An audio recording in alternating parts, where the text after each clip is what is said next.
Welcome to the Gigs Podcast. I'm your host, Nikki Sands, founder and CEO of Gigs, the professional career platform for the live event industry. On this podcast, we are talking to the very best in the live event and touring industry to hear the good, the bad, and the ugly, and the unreal moments of life gigging on the road and lessons learned.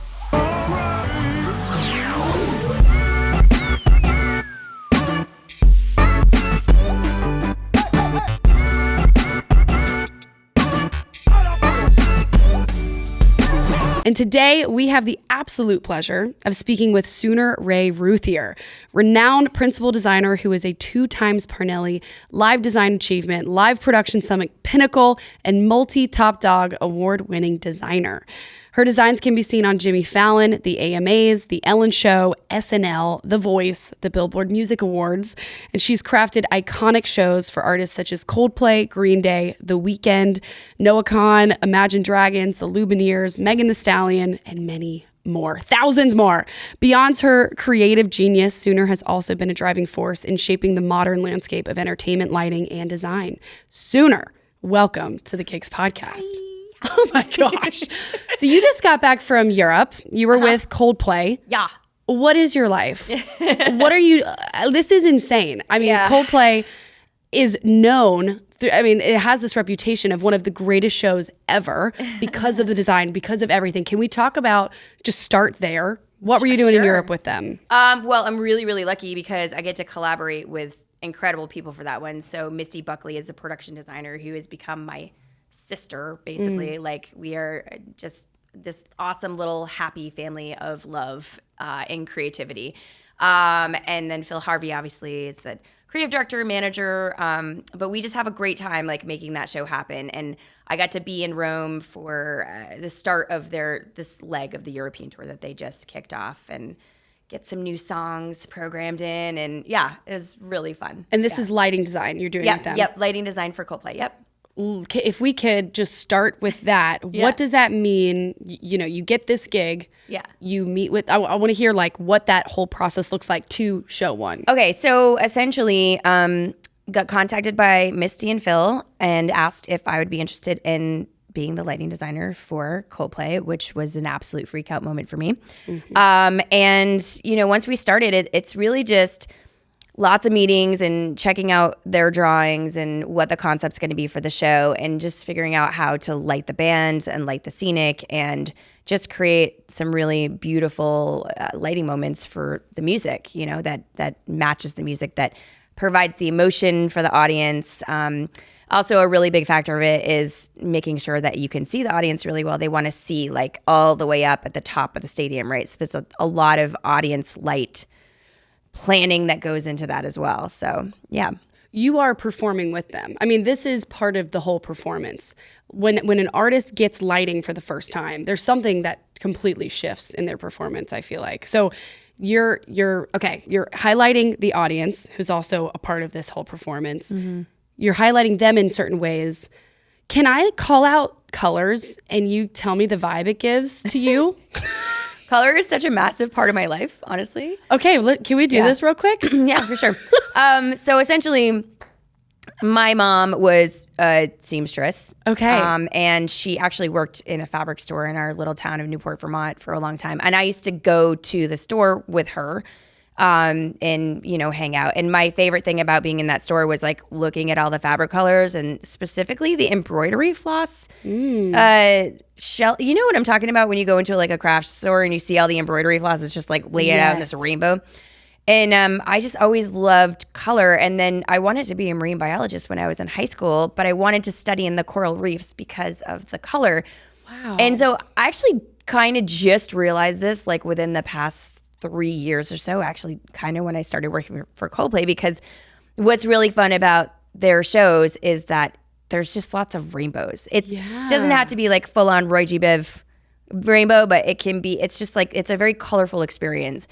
And that's what makes that light show, is just using color in a really unique way. And there's a lot of color on that stage, but how can you do it so that when it all mixes together, it doesn't look brown, right? Because when you add light color, it just becomes a big mishmash mess.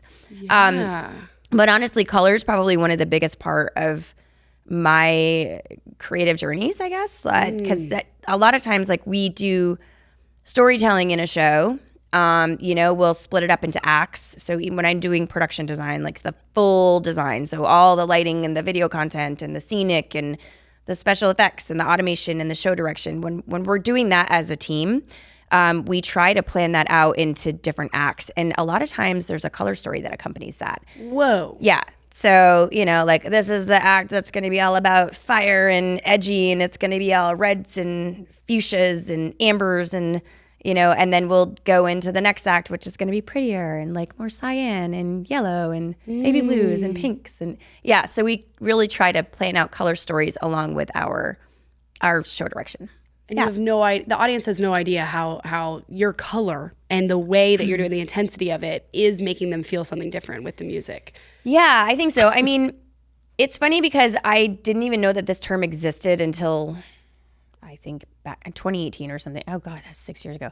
I found out about the term synesthesia. Oh. So a lot of people associate one sense with another, and it's called synesthesia. So when you're listening to music, you might see a color in your brain. Yes. I definitely have that. And I didn't realize I had that until an artist that I was working with at the time, actually Alessia Cara, pointed it out. Wow. And she's like, I have a color for every song. And she said, I have synesthesia and I need to have a color associated with every song. And I'm like, I do that. Yeah, it's interesting. I also see it with numbers, like like 1 is red, 3 is black. Whoa. 4 is like a gold. Yeah, it's really weird. Okay, so what if yours is different than the artist's? It's interesting. I mean, I always it's fine. Like if they say they need a song to be blue, it's not a big deal. Like we just make it blue. Okay. And I'm like, I thought it was red, but it's fine. And eventually, I mean, a lot of times it just molds and I just end up seeing that song as that color anyway, right? Whoa. And yeah, and I think it definitely changes with mood sometimes. So, and like what's going on in my life. Right. Yeah. Okay, does that ever influence the way you design? If like how you are personally feeling and what a song is doing to you? Do you first start with like the set list? And we try. Whoa. It's hard because, an artist it's hard to get a set list really early on, right? It definitely makes the show way more planned and way more structured, which can work for some artists and doesn't work for others, right? We like to get it right up as soon as possible so we can actually plan out the moments because you need to have pacing in a show, right? You don't want it to be like everything's happening at the top of the show and then there's nothing going on for the rest, right? You want to pace it out and have moments of excitement. So you want to have a huge intro and then kind of let the audience chill for a second and then come in with another big moment and maybe take it down a notch to an acoustic set and then come back up again. And so we like to get the set list ahead of time. And when we have it, we can plan out things like color and what that structure is. But it doesn't happen all the time. Okay, you're talking about really big moments. Yeah. What are big moments and what are soft moments in lighting design? Well, in lighting design, I mean, a big moment could just be like all the lights on in white and lighting up the audience, right? And that could be really bright and just like kind of jarring. And a soft moment could be just taking a performer and pinging them with a light just like way up high over their right or left shoulder and just one, and that's all you've got. It's just that light on. Wow. So yeah, I mean, it depends. And sometimes that moment will feel bigger than the moment when you light up the crowd. It really is like a marriage of the music mixed with the visuals, right? Because I mean, if you're thinking about this, when you're watching a movie, if you have like an explosion and a crazy action scene happening with like a Marvel Comics figure going, blah, but in the soft background, you've got like a really soft music. It's not going to feel like the same moment. Yeah. So it's kind of like the same thing. You really need to have you have to have a marriage of those two things. And that's why we're going to get into it, but like during the show, it's actual cues of each different, when they say, oh, hey, bow. Yeah, totally. Lights are black. Yeah. And it's not always that way. There are definitely artists that are very off the cuff, and you have to have a person that's like operating the show that can actually move with the music and play the lighting console or, video console as well, right? Because that's all cued. Special effects, you have to have somebody who's actually playing along with them and like feeling what they're feeling on stage. I definitely still do shows where it's manually operated and it's not time coded. Whoa. We just did too. Really? Spring. Yeah. This morning, what'd you say? Spring. This spring. This Jeez. past spring. We did 2 this morning. Yeah, let's do this morning. Yeah. No. Dang. Okay, Yeah. so also, are you involved with like lasers? Is that you? Lighting? I don't know how to program them, nor Okay. am I like, I'm not, like I'm not, you have to have like, you have to be able to permit it and you have to be trained and everything. I'm not trained. Got it. Okay. I can be like, hey, it'd be really cool if we did a moment like this. Yeah. Right. And so we'll envision things and we work with the laser team. Yeah, I mean, Coldplay's full on got a special effects designer, right? That's part of the creative team. So Got it. we just work together to cultivate those moments all together, right? It's just collaboration is a word that's used constantly, and I'm sure that my team is so annoyed because I use it all the time. But it really is all about that. Like you really have to like collaborate with everybody to make it happen because especially in a show like that, you know, there's like 170 crew members and Wow. there's so many different departments. Like you can't be in charge of all of them easily. Yeah. So you're doing mostly, you know, the pre-production, getting it all ready for this show to go out, and you'll usually go to the first week of the shows to make sure, and rehearsals, right?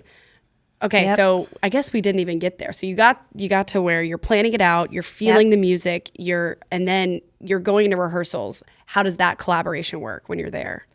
The first step is like once you plan it out and you get all your plots together and you get your gear list together and you get your vendors in line and the gear is kind of like getting ready to go into rehearsals, we go into a previs studio, which is essentially just, I call it the nerds. I love them so much. We go into a studio and we pre-program everything. Okay. And what that does is it allows us to really get the show ready to go. So when we get in rehearsals, we're not spending a week of time just programming because it's expensive to rent venues. It's expensive to have the crew and the gear out there. So we want to try to get as much done as possible on the front end so that when we do get into rehearsals, it's ready to go. Got it. So that can be, I mean, anywhere. Like I've prevised for over a month to like 3 days, right? It depends on the size of the show and what you need to have done. And also depends on how many weeks of rehearsals you have. Because if you do have like a month of rehearsals, then you can get a lot of that stuff done over that month. Got it. And so once we get previs done, then we go into rehearsals. We have to take that file and we have to make it work in the real world, which takes, 2 to 3 days. And then, we work with the artists and make sure the show is operating properly for them, do their notes, and then go like hell. Okay, wow. So previs, is that your team doing it, or are you working with the different vendors for that too? It's usually just, it's our team. It's usually we'll hire a lighting and video programmer that are also like as integral as we are to the show because they have to be very musical and they have to understand, okay, I'm hearing this snare hit and it needs to be a short snap of a light, right? That's popping on and off, or I'm hearing a kick drum and it has a decay. So like they have to be the people that are artistically interpreting that music. Amazing lighting programmer is super musical and can just like get stuff into the console according to like your generic direction for each song. Whoa. And then you go back and you watch it and you give notes and you work on it together after that. But yeah. Wow. Yeah, they're an integral part of the show for sure.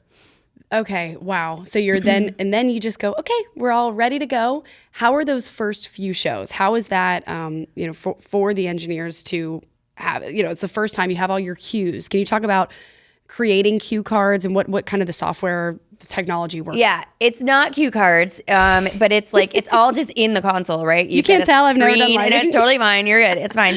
It's all in the screen. Like it's in the console. Like you pre-program the looks and then they like, sometimes it'll just be on like individual faders and they'll just run those up and down. But most of the time, I'd say probably 98% of the time we have like what's called a cue stack. And it's just on the screen, it runs and you're like, oh, intro, verse, chorus, pre-chorus. You know what I mean? Like it's... Yeah. Yeah. Y'all know these songs. Yeah. I mean, you have to study them pretty hardcore before you get like honestly, when you're researching an artist to do a design right from the get-go, I was listening to a metal band yesterday over and over and over again.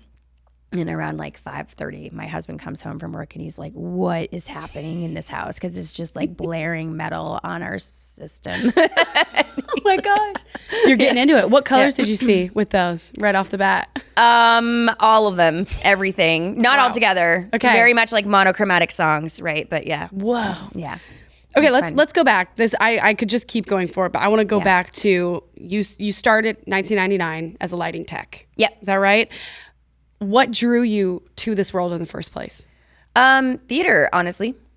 I did a lot of like stock theater stuff when I was a kid, like elementary school through middle school. I was like in the choir in the musical, or to have like small parts or whatever in the summer.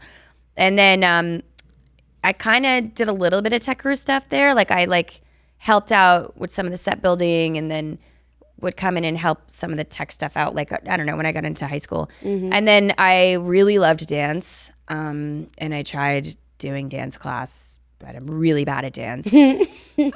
So my first mentor, honestly, in my life, Sherry Skordal, my dance teacher, kind of was like, hey, you should try the tech crew and you can get extra credit if you do this. And then all of a sudden I was like dancing on stage and running backstage to do the lighting board for so that's where I really fell in love with it. And then I saw my first concert and I was like, nope, that's what I want to do. What was it? Smashing Pumpkins, Melancholy in the Infinite Sadness Tour. Damn. Yeah. And that was it? Yeah. Oh, you're going to do this. Okay. Yeah. Is that what you studied in college? I did. So I went to a small liberal arts school up in northern Vermont and got like an associate's degree in general studies. But what was great about that school, mentor number 2, Jan Herder, he was the technical director of the theater, and he allowed me to be on the lighting console every single day. Wow. And that's where I met, there was a regional company that provides lighting and sound in New Hampshire that came up to do like a spring fling or a fall concert or something at that school. And I was such a nerd about color. I knew all my gels, all the lighting gel numbers. And what is that? So like the gel is like, this is dating myself, but it's a colored piece of film that goes in front of a light. Got it. To color it right. So I knew all the numbers. It's like a paint swatch book, right? And I was the third mentor, Brian Clark. He had labeled his lighting console with like the numbers instead of like, it didn't say RGB. It would be like 27, 91, 181 or whatever. And when he asked me to run the lighting console, he said, hey, can you pull up the red fader? And I was like, 27. And he was like, how'd you know that? And it's just, that was it. Nice. And so I told him I wanted to tag along, and I ended up working with that company, for like 5 years after that. So, and that's how I got my first tour. And yeah. Who was the first tour? Chevelle. Well, actually, no, I lie. My first tour ever was the Irish Tenors. Sick. As a lighting tech. Whoa. Yeah. What kind of show was that? It was in amphitheaters. It was actually like the best schedule ever, because they would have like sometimes 2 days off in a row. I think the very first shows were even like postponed, and I ended up being in LA for a week off I'd never been to LA. So this was, so it was nice. That's I used to call it like a country club tour or whatever. Just had so much time to chill, and like met some amazing people out there that, taught me a lot, guided me. Wow. And then the next tour was Chevelle as a lighting operator. Okay, what's the difference? Chevelle is like a... Oh, I'm so sorry. The positions that you were doing. So lighting tech is setting up lights, making sure they're working, loading them in, loading them out. Lighting operator, at that time, like I was also teching the lights. So that's when you're actually operating the lights. Got it. And how is that, is teching different from lighting director? Yeah. What's the difference? Sometimes you have to have both jobs. It depends on the size of the tour. Sometimes you're the lighting director who's operating the lights. Lighting operator and director are usually a term that's used synonymous. They're the same position, basically the same position. Just some people like to be called a director, and some people like to be called an operator. I didn't it's like care. Assistant versus coordinator. Yeah, it's Really. I personally don't see a difference in them, but I've definitely been told like, no, I'm a director. I'm like, okay. Anyway, so a tech is the one that's setting it up. Lighting director is the one operating. Got it. Sometimes you have to be a lighting tech and a lighting director when you're starting out, because that position, there's not many lights on stage. They're not going to hire somebody to set them up for you. Got it. Yeah. Well, and then that helps you learn. Exactly. I think it's important. It's like, a carpenter needs to know how to use a hammer. So a lighting director should know how to use a moving light and the inner workings of it and how it gets cabled and what you're asking your techs, you know what I mean? Right, so that you can be that leader when ultimately then you become just the LD. Yeah, okay. Exactly. And so what is, and I know obviously very little about this, but I do know that lighting is always the first one and last one's out, besides, production. But why?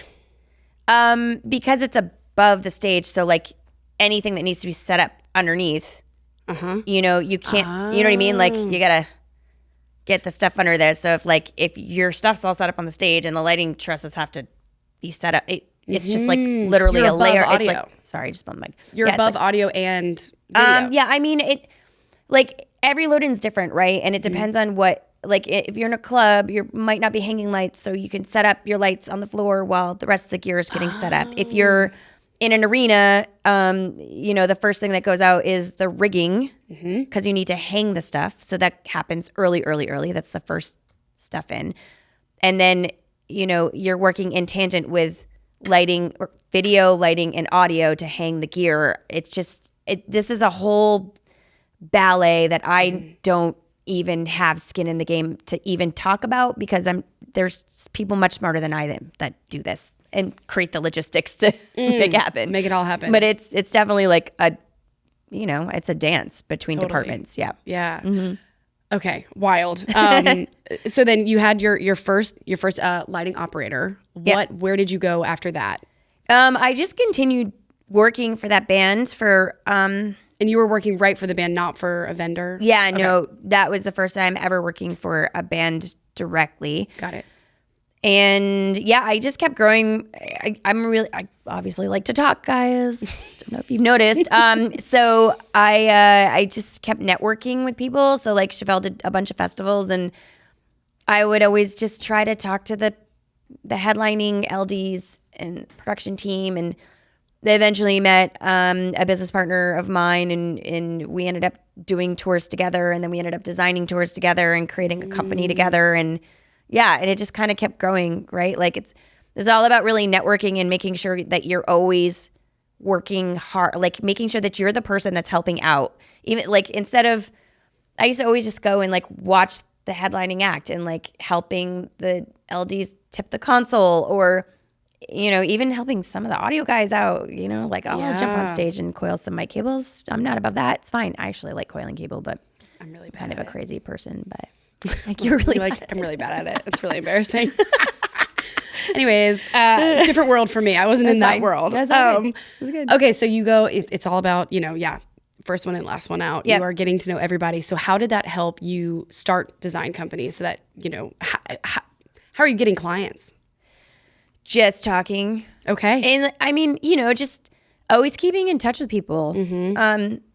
Because you never know. And taking meetings, always take the meeting. Somebody told me that once. I can't remember who. Somebody said that. Yeah. And I mean, I think it's important just to like keep your network up and to keep hustling. Yeah. Yeah. Yeah. And then and do you feel like you got to a point where you could finally start saying no to certain gigs, or are you still in the philosophy of let's get a bigger team, let's make it happen? We definitely say no to gigs. If it's not the right fit, we shouldn't be doing it. And also I've definitely been in calls even just like 3 months ago where it's like, they're asking us to do something that it's like, you can definitely hire somebody that's going to be less expensive and a better fit than we are. And so we'll suggest other people for those roles. Yeah. What does a fit mean for this? Let's see, that example in particular, they were looking for me to come in and program and operate their show. And I don't do that anymore. I don't tour anymore, right? But they were looking for somebody who could play designer on the road with them. Oh.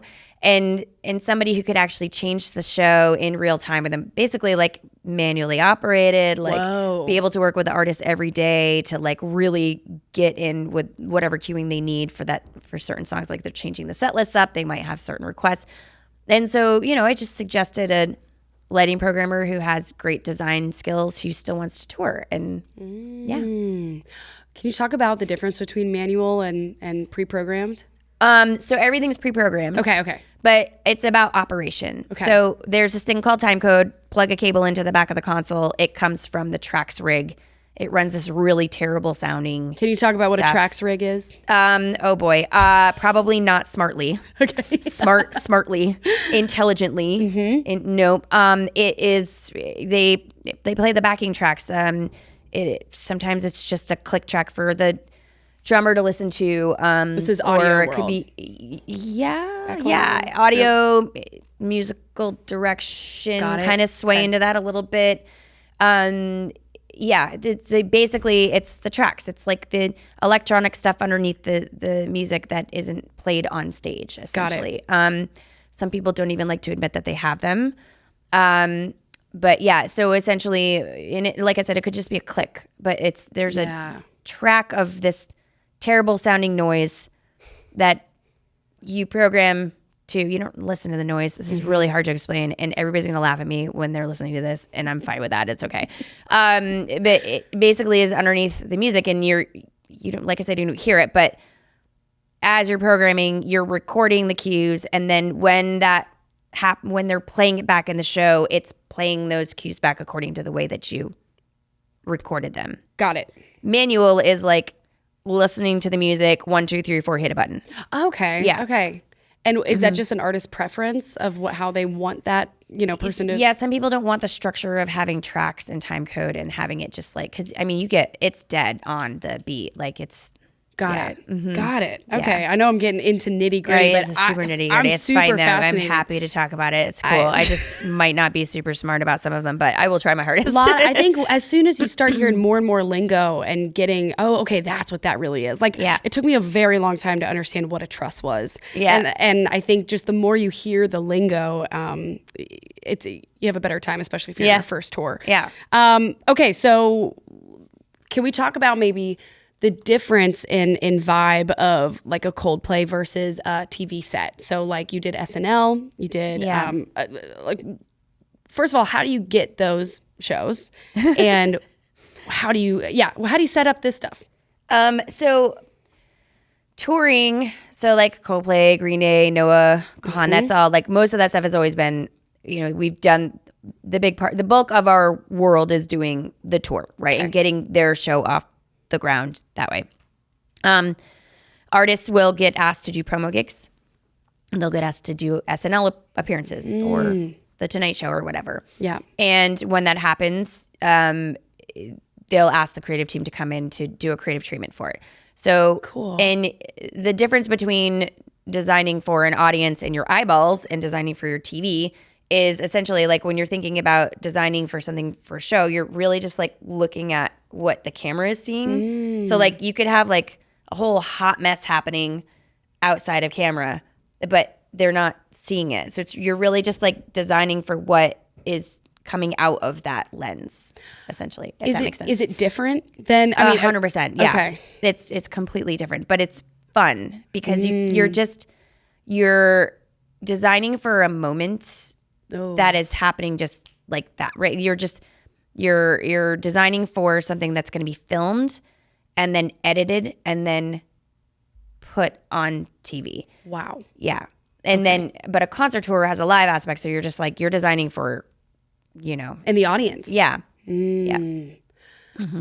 What is an example of something that would be different for, say, Kimmel versus a live show in an arena? Lighting for one thing is very different. When you're designing for a stadium show or an arena show, you really need a lot of spotlights to like make sure that they're picking the audience out or the artists out off the stage for the audience to see, and to make sure that you can see them properly on the IMAX screens. But you can get a lot more artistic with the lighting on TV because, you can be a little bit more shadowy now that the cameras are really beautiful these days, and they can really, they can manage different light levels a lot better than they used to be able to. So you can just get really artistic with it, right? It's not like you're just having to light them for the audience to be able to see them the entire night. So yeah, and it's also about environment and what the background is, right? Like, what is it? Just like completely black, and you're just seeing this artist like kind of come through in the camera, like with like a really beautiful side light, or are you painting the environment behind them so that the cameras have a lot of camera candy. Camera candy. Yeah, camera candy. Mm-hmm. Yeah. Jeez, this is just a whole different world. Wow. Okay. Do you remember a moment in your career at any stage where you really messed up and you're like, oh my gosh, I don't want this to ever happen again? I try to forget those moments, so I don't really remember any of them. I mean, I definitely, like, when I was manually operating shows, I maybe like think that the song's gonna end and hit blackout before it ends, and then have to quickly turn lights back up. But I can't really think of anything that's like super crazy. Yeah, That's like probably the worst that I can think of now. So it'll all go black. They're still playing, and then you have to and then like getting called out from the stage, like, you guys paying attention out there? You're like, oh, yeah, I am. I just thought you were ending the song earlier. Okay, yeah. What if they don't go by the script and they're just keep going? I mean, that's the beauty of a live show. Yeah, you're in it with them. Yeah, and I think that's important to have those moments, because then people realize it's not scripted and no one's just like lip syncing the whole time. Right, right. Yeah. Wild. I think mistakes actually, like, if you can be like gracious about it and like accept that you made a mistake and like just move on and like just don't do it again. I think there's something beautiful about seeing that, because it's the live component that a lot of people just like miss out on, And also you don't even, I don't think people really realize what all is going on. Yeah, I mean, totally. So there's like the new technology, and again, forgive me, I really don't know much about this, but learning. So like Follow Me is like a newer technology, right? For spotlight on. Yeah, so essentially it's spotlight tracking.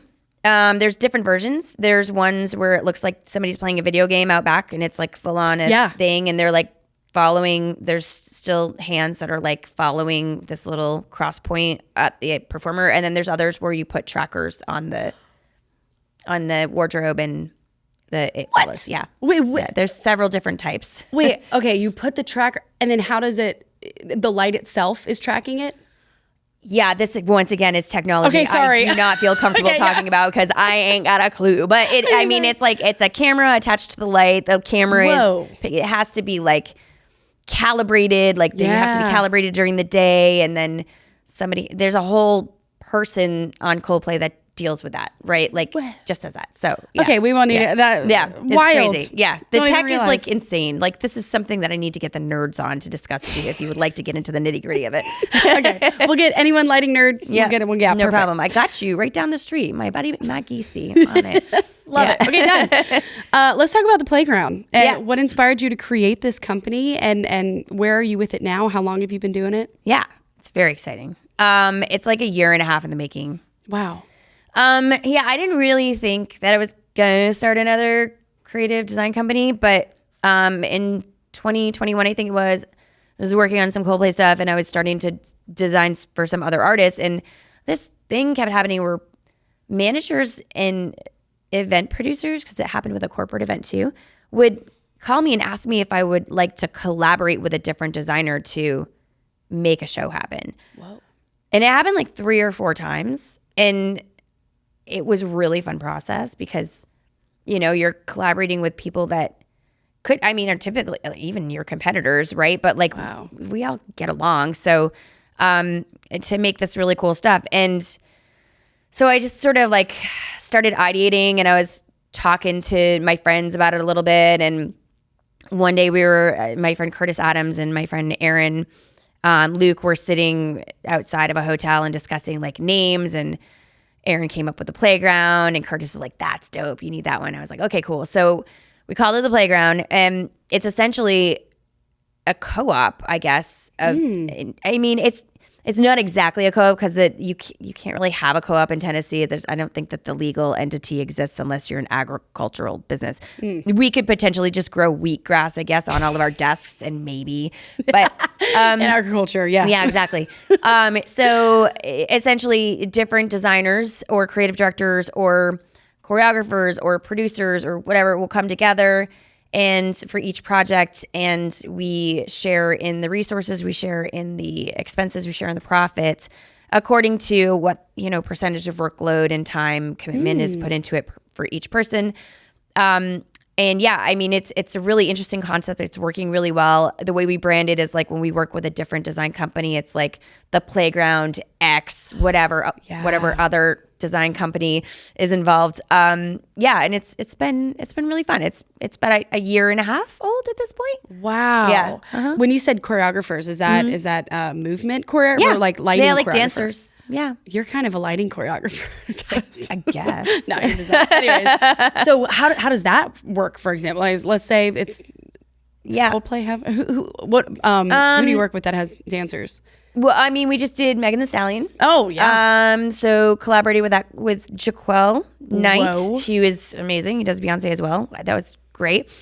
We did Daddy Yankee with Luther, who that was amazing. He's part of the Playground team for that too. The thing is, like, it's all about just like communication and having like a nice safe space to create in. So like no one's ideas are dumb, right? Whoa. No one gets ridiculed. Everybody's just like comes together to talk through things. And so we just have creative calls every week once a project is launched, and we talk through it, and we, hey, I thought about this thing last night.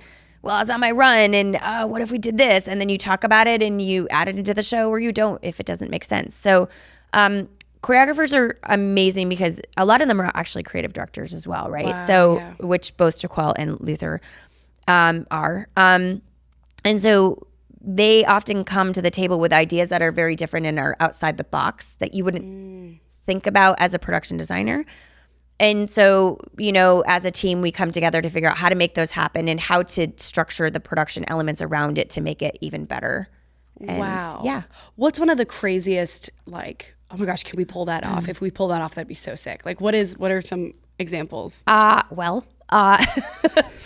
November, we did a drag race above the audience with a shell of a Ferrari and a shell of a Lamborghini. For who? Daddy Yankee. Oh my gosh. To the song Gasolina from Fast and the Furious. Of course. It was great. Yeah. Okay, how do you get a car? How do you get a truck? What's going on?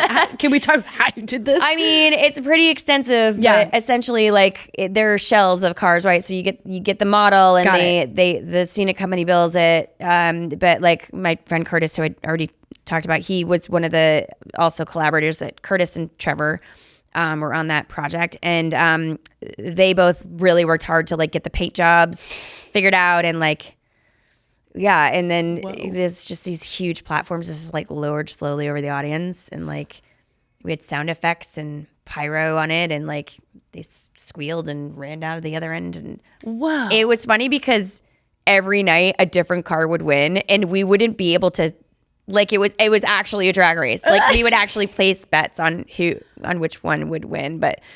Wow. It was like a 5-show residency in Puerto Rico in the arena there. So it was able to like load in tech, live, program, and live. Yeah. It was pretty crazy. Does the automation team handle that? Yeah, the automation and rigging team handled that part. And then, we had a special effects team to do the special effects, and then obviously lighting to do lighting for it, and collaboration. I mean, you're just having these wild visions. When you're listening to music and you're inspired, where do you find inspiration? Everywhere.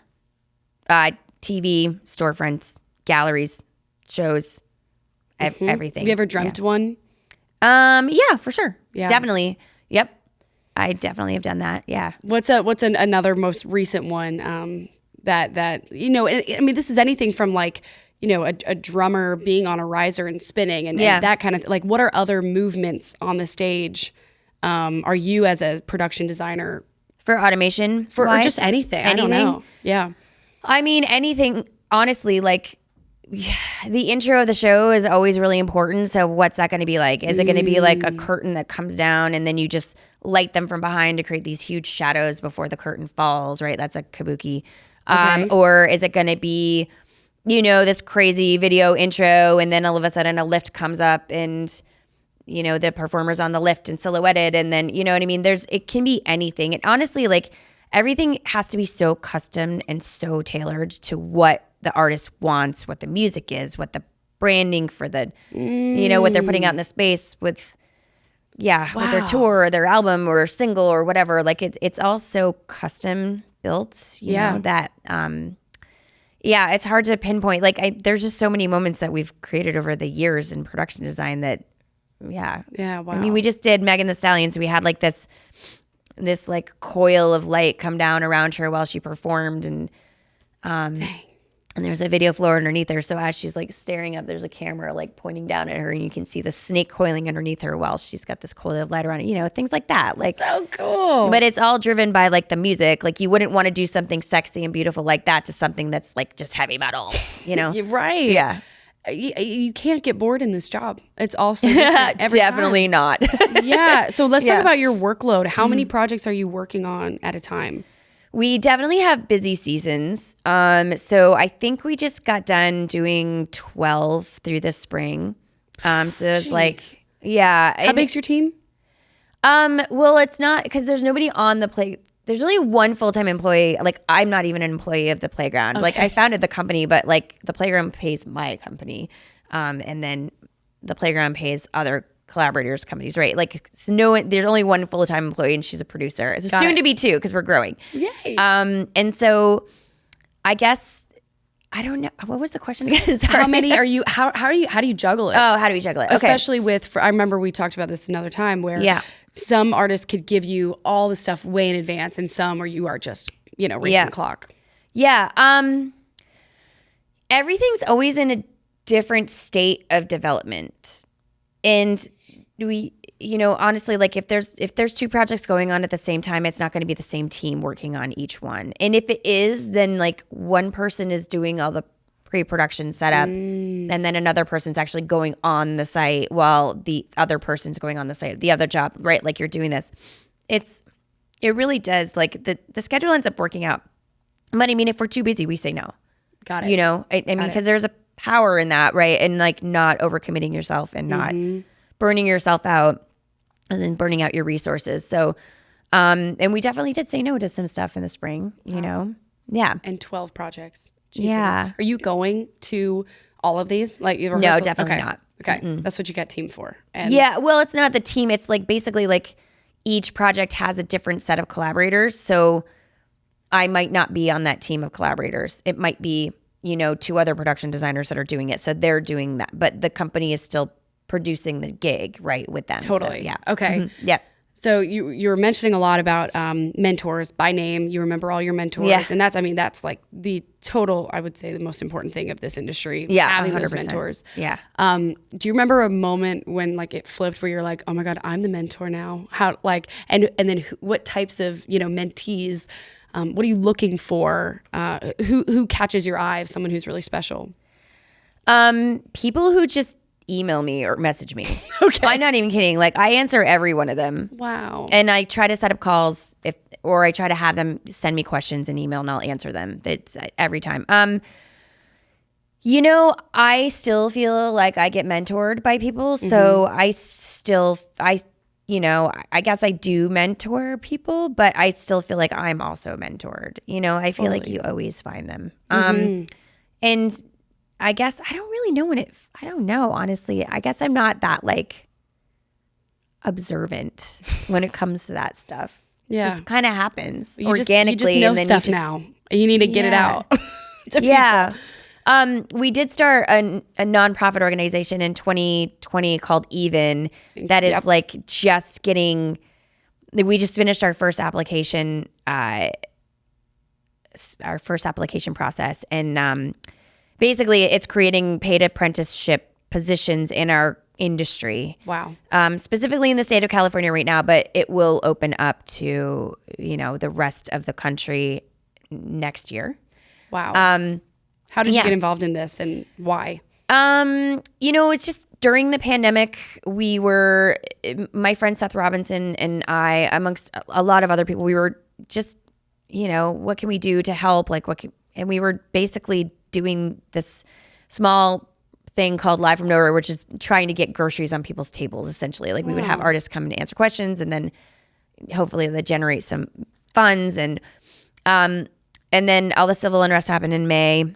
And we kind of took a step back and said, there's got to be something long-term that we can do because, you know, we just knew the industry was going to come back. Like, there's no way, it's too big. It's not going anywhere. And we sort of took a step back and we were like, well, our industry is not going to come back with the workforce that it started with because a lot of people like found that home life was actually where they wanted to be. So we lost a lot of touring personnel. Yep. And so we were trying to figure out a way to just kind of help, like how can we bring it back? And I just remember I didn't understand that this business existed even when I was doing lighting for theater because I was in the middle of nowhere, Vermont. Like it was like a 2.5, 3 hour drive just to see a concert. Yep. So when I said I wanted to be a lighting designer to my parents for rock bands, they're like, you can't do that. That's not a job. That's like something friends do for their friends. And I'm like, no, it is. It's a career. I promise you. Might have started out that way. Yeah. But look at the shows now. Yeah, it's exactly. a career. Yep. Yeah. So obviously there's not a lot of, I mean, we're supposed to be behind the scenes, right? Like that's the whole point of our jobs. So like there's not really an eye on what we do. And so it's hard to get into the industry if you don't even know it exists. So part of our plan in 2020 was like, okay, let's just like explain that these career paths exist. And then as we kept thinking about it, it was like, well, we can build our business up in a more diverse manner if we actually like expand to people that don't know that these career paths exist. So like, let's do that. So we ended up building this basics program, which was based off 4 pillars. It's community engagement to explain they exist, then an educational platform to, you know, show like these are all the jobs you can do. It's a very basic understanding of what all the jobs are. Pairing them with a mentor once they understand like what way they want to go into, and then putting them into a apprenticeship program with a vendor. So that has since developed into working with the California government to create this registered apprenticeship program, which is now launching this fall. Congratulations. So, thanks. It's crazy. This is a long time coming. Yeah, I mean, 4 years. What does EVEN stand for? Oh God, Events Vocational. I need to write that down. Events Vocational Education Network. I think yes. Events Vocational Education Network. We've said Fabulous. EVEN so long that it's like really hard to even just remember what it is. But, I mean, congratulations. Thanks. That is. Are you going? If it's starting in California, you're starting in the high school system and colleges. Yeah, we've actually been working with some high schools and getting people in the door, and then also huge. Community colleges. But honestly, like we've had people from all walks of life apply for it, which is great. Like kind of right now, you got to be over the age of 18 because if you end up touring, like you can't necessarily tour unless you're 18. Maybe you can. I think 18 is the yeah. So but honestly, like we're anybody who wants to start in the business. Just, wow. Yeah. Okay. Yeah. And can you follow that on social media? Yeah, it's the EVEN Network. Great. And the evennetwork.org is the website. Yeah. Incredible. And we need donations. So if anybody wants to donate. EVEN Network, baby. Okay. Well, we'll put that in our show notes and everything. That's wonderful. Yeah. It's hard. Congratulations. Thanks. So that's, I mean, that just stems from that's mentorship to an even broader degree, broader level, bringing people in. Yeah. When someone reaches out and you are amazing and answer everybody, what is the first thing you tell them about how to get in besides, you got to know the right people? Like what is the first thing that you kind of give advice about? Yeah. There's got to be a little bit of, I always say like try to figure out what path you want to be in, right? Because it's so broad. Like, hey, I want to tour with bands. Cool. There's so many different jobs. I mean, you can be an IT person on the road now, right? Like there's literal network specialists. That's all they do. Yes. Is set up Wi-Fi and make sure that everybody's networks are talking because there's so many networks between audio and lighting and special. It's crazy. That job is posted on gigs all the time. By the way, I mean, people are looking for that all the time. Yeah, it's a big one because everything's so high tech now. You really need it, and if that network goes down, you're in trouble. Mm-hmm. I mean, I always just ask like, what is the route you want to go? Like, are you interested in lighting? Are you interested in video? Are you interested in whatever?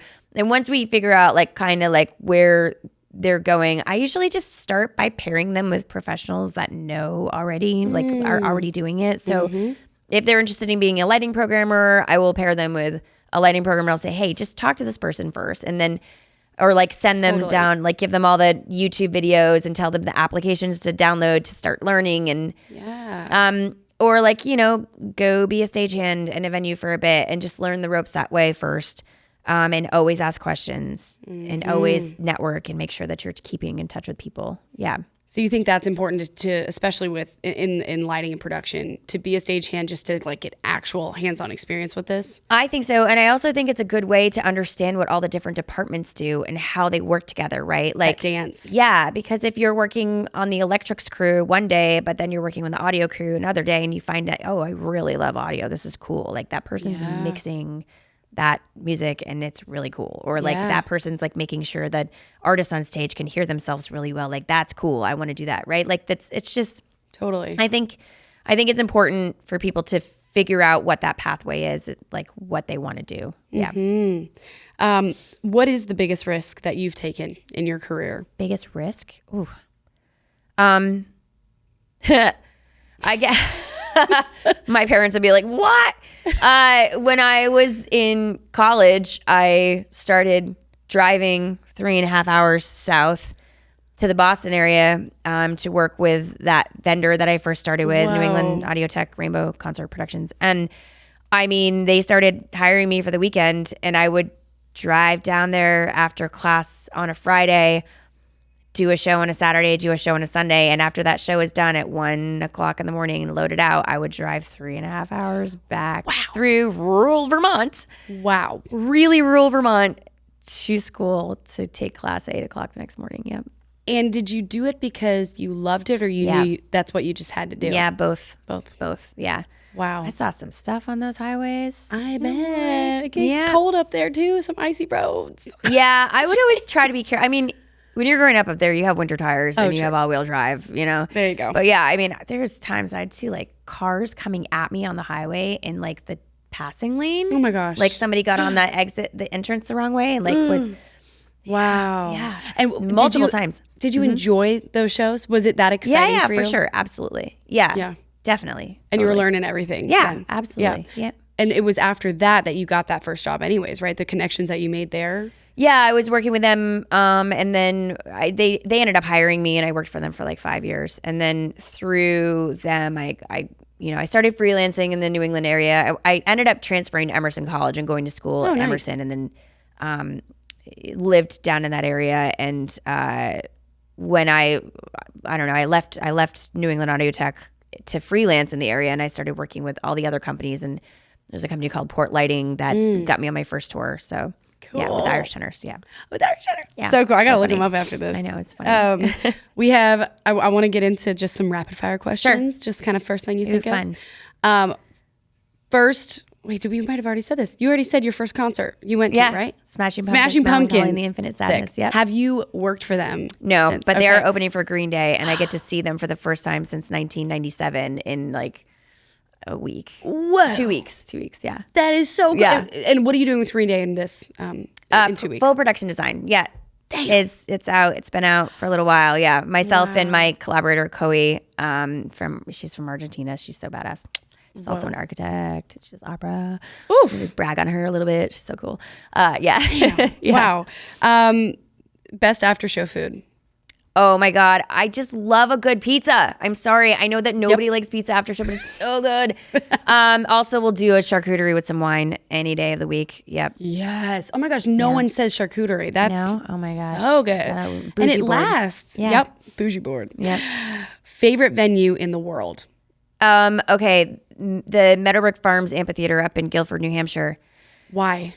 Oh my God, they just do so many, they treat you right up there. I've actually haven't done a show there in ages, but that was my first, I was like the house person there for the longest time because the company that I was working for used to supply all the lighting and audio there. So I was there when it was like a truck stage in a parking lot. Wow. And now it's like this really cool amphitheater where they have like a pool and they do s'mores and they give you lobster and it's so cool. Cool. Yeah. Are there any venues that you're like, oh no, I don't want to go.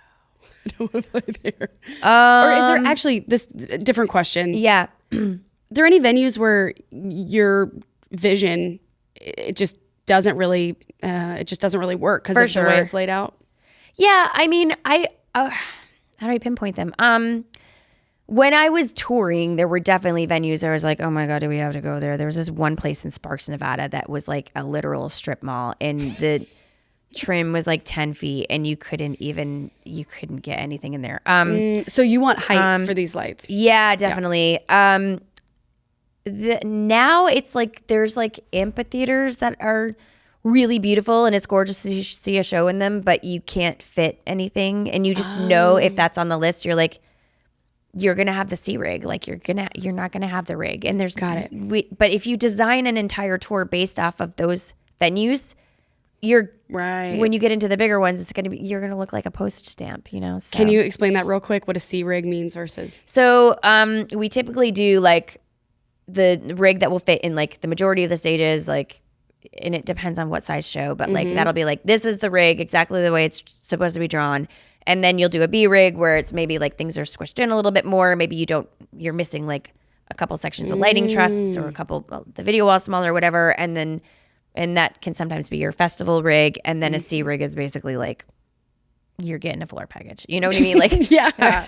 And this is packed differently into trucks. So like only certain trucks go to those shows. Oh, that's a production manager question. Hi, Amy. I'm learning all the things. Not that smart. Dang. Okay. Who's the most inspiring person that you've worked for? Oh boy. I can't pinpoint one.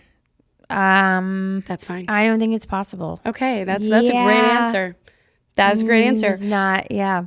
Worst advice you've ever gotten in this industry? Somebody once told me, you don't want to be a designer. You should just stick to being an operator. Why? I don't remember why, but Wild. I got told that once. You're like, I'm sorry, I just feel color. The next year I did like 6 designs and stopped touring. Wow. Yeah. Let's like, let me tell you something. And then this might be to close it out. Can I just call out a couple colors and you tell me like what you feel with them? This might be this might be a hard one. I don't know. Okay, we can try this. This might get cut. All right, here we go. Orange. An orange. Fruit. It's with the wiggles or whatever. Purple. Oh, purple. It makes me think of like a dark club. Dark club. I don't know why. Purple. It just does. Yeah. All right. Yellow. Oh, very happy. Happy. So that's with brighter songs. I don't like that color at all. Favorite color? What's your favorite like color? teal green or army green. You can't really do army green and light, but right. Yeah. My favorite lighting color combination is teal and red, funny enough. Why? I don't know. I just love them together. With like some deep purple as well. I love those 3 colors. What does this color make you feel? What is this whole set? It makes me feel like I'm on a gigs podcast. Let's go. Sooner, thank you so much. How can people follow you and follow your work? Oh, okay. I mean, I have an Instagram, Sooner Routhier. It's just my full name. No, beautiful. No frills. And then we've got the Playground website is theplayground.live. And our Instagram for that is the.playground.creative. Love that. Yeah. And then that's a good one. Is the and even nonprofit. Yeah. And that's the evennetwork.org. Sooner, thank you so much. Thank you. We have so much more to talk about. We're getting you back on here. We have here. a lot to catch up on, guys. This could have been like a 3-hour podcast. Maybe not about me. We just talk about her too, by the way. We're not talking about me. You're amazing. Thank you so much. You're amazing.